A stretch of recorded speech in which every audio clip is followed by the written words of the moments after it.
Alors, le début du cours sur la deuxième partie de la dérivation.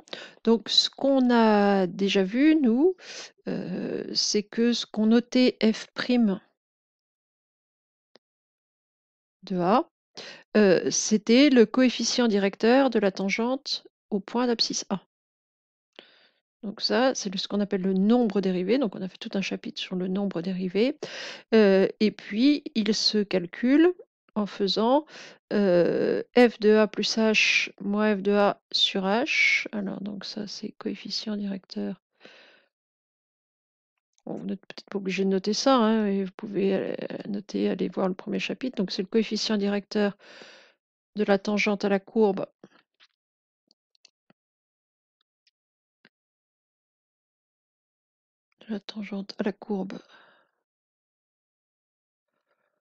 au point d'abscisse A, c'est-à-dire en x égale A. Et puis, on a vu aussi que il fallait regarder lorsque h devenait tout petit, c'est-à-dire lorsque h se rapprochait de 0, ce que devenait le taux d'accroissement f de A plus h moins f de A sur h, et puis dire bah, lorsque h s'approche de 0, ce nombre-là s'approche donc de ce fameux coefficient directeur et donc de f' de A. Donc ça, c'est ce qu'on a fait dans une première partie. Ce qu'on va voir maintenant, c'est comment calculer plus facilement des nombres dérivés sans être obligé de passer par ça. Ben, on n'en a pas fait beaucoup parce que les calculs sont compliqués. Le peu qu'on a fait, c'était quand même tout sauf simple. Donc, d'abord, la première chose qu'on va dire, on va définir ce qu'on appelle la fonction dérivée de la fonction f, qu'on note f'.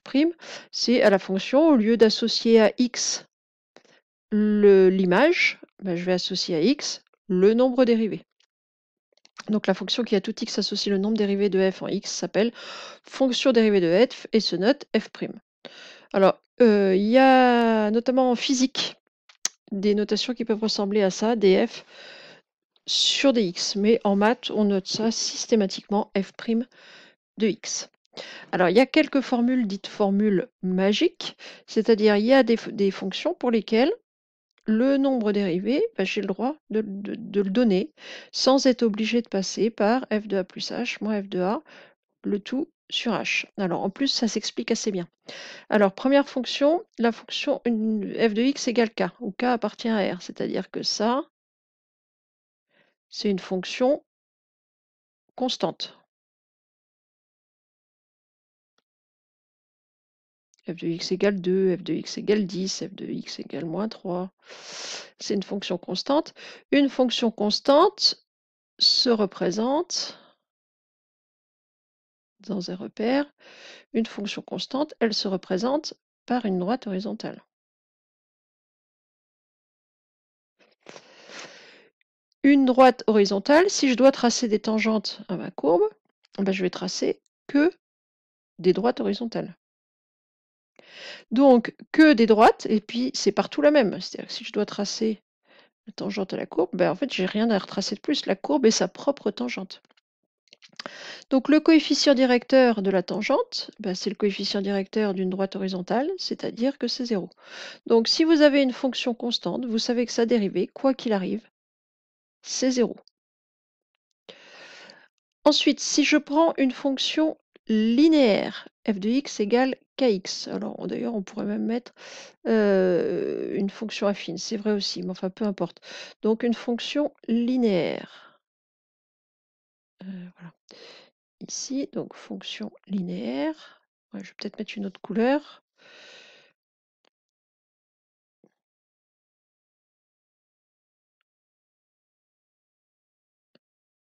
Une fonction linéaire, donc 2x, 5x, moins 3x, 3 demi-x. Une fonction linéaire se représente par une droite qui passe par l'origine. Bon, mon dessin n'est pas très joli, hein, mais en voilà une. Donc là encore, c'est un petit peu comme pour la fonction constante. Si je dois tracer une tangente à une droite, bah, en fait, je ne retrace rien. Les tangentes se superposent avec la courbe. Donc le coefficient directeur de la tangente, bah, c'est tout le long le même, c'est-à-dire c'est tout le long le coefficient directeur de la droite. Et le coefficient directeur de la droite, bah, c'est le nombre qu'on met devant x. Donc f' de x pour une fonction affine, pour une fonction linéaire, pardon, c'est juste k, c'est-à-dire que je garde le nombre qui est devant x. Ensuite, alors les deux autres, ça s'explique assez bien. Si f de x est égal à x puissance n, par exemple, x puissance 3, x puissance 7, x puissance 4, et bien il va falloir l'apprendre. F' de x va être égal à n fois x puissance n-1. Alors on a un exemple un petit peu plus bas. Ouais. Bah non, juste ici, je ne sais pas où je vais aller chercher. Si j'ai f de x égale x puissance 4, donc on est dans ce schéma-là, alors f' de x va être égal à, donc le n qu'on a là, le nombre qu'on a là, il passe devant. Donc ici, en haut, on a un 4, donc on va mettre le 4 devant. 4.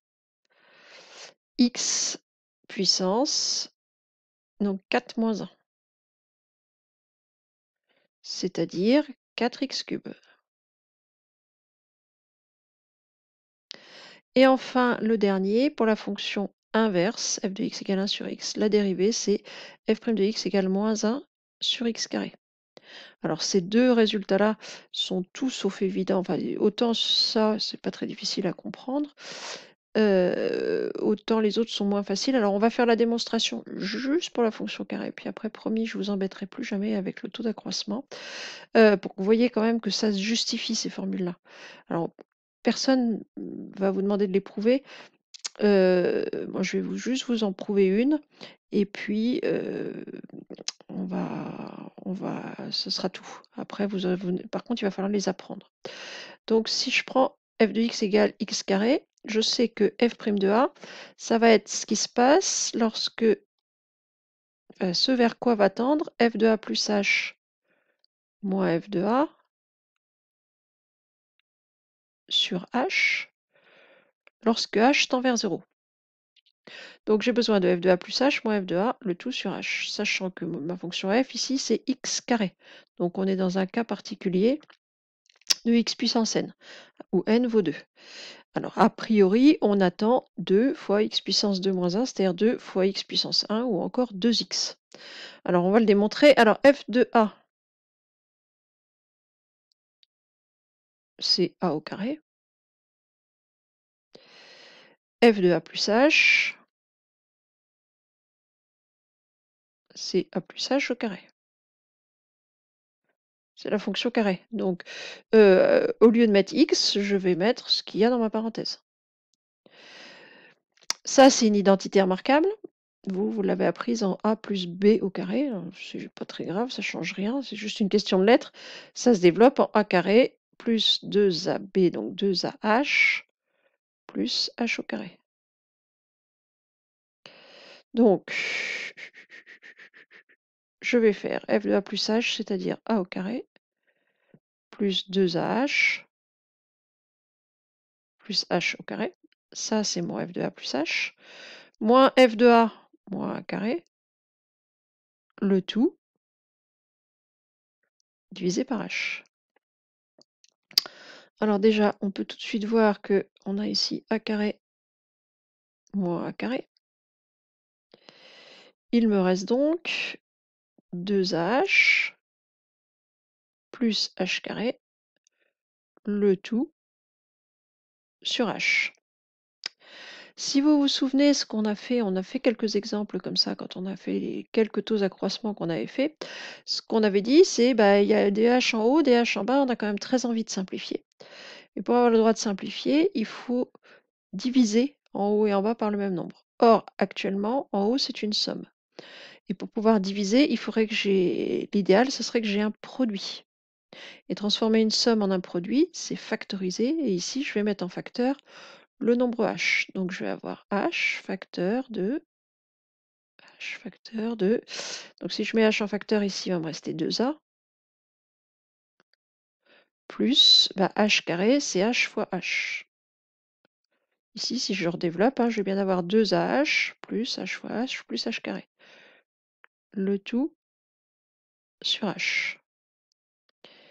Et là, j'ai le droit de simplifier. il me reste juste 2a plus h. Or, quand h va devenir très proche de 0, si h s'approche de 0,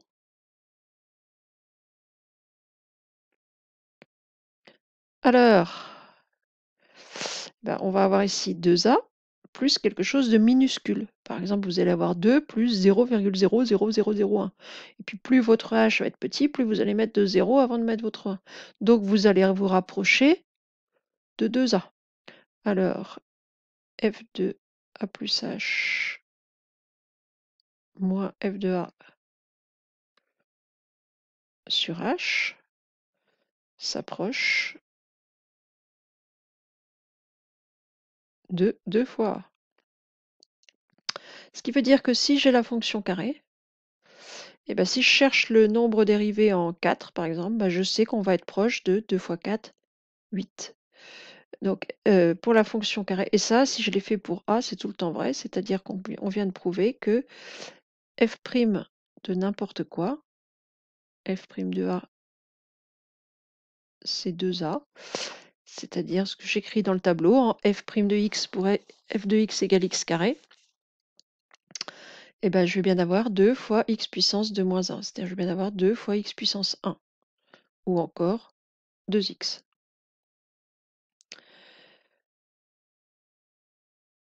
Alors, quelques formules avec les opérations et puis c'est tout. Alors, les formules où ça se passe bien, si j'ajoute deux fonctions et que je veux dériver, alors on va voir dans les exemples tout de suite, la somme d'une fonction, je dérive la première, j'ajoute la dérivée de la deuxième. Et si j'ai une fonction qui est dans mon tableau qui est multipliée par un nombre, par 2, par 3, par 4, bah, ma dérivée va se trouver elle aussi multipliée par 2, par 3, par 4. Donc le premier ici, f' de x, j'ai f de x qui vaut 3x. Donc je regarde dans mon tableau, je suis ici sur une fonction linéaire. Bon, et ben si j'ai 3x, alors f' de x égale 3.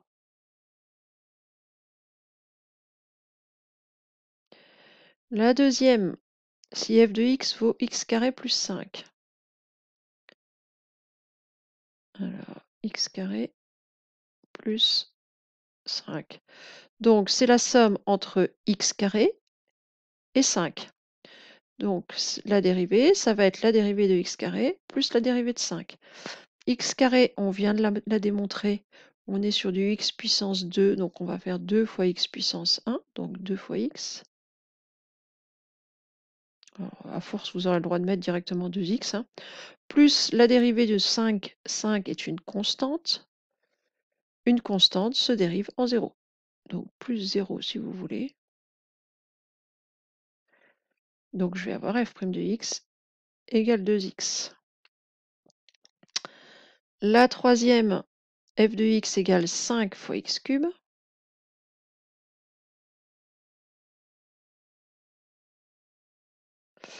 Donc on est un nombre fois une fonction qui est dans le tableau. X cube, c'est du x puissance n. Donc pour dériver, je vais faire f' de x égale 5 fois la dérivée de x cube. Donc x cube, c'est du x puissance n. Donc je vais mettre 3 x puissance 3 moins 1. Donc x puissance 2. Bon, je vais l'écrire, allez, soyons fous, 3 moins 1. Donc je vais avoir 5 fois 3, 15 x carré. Oh, vous avez le droit de mettre directement le x carré. Hein. Et enfin, la dérivée de 3x carré plus 4 sur x. Je vais peut-être le mettre là parce que je manque de place.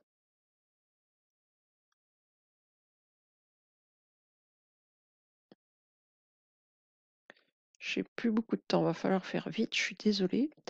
Alors, c'est une somme, donc je peux y aller. Ah non, c'est 3x carré.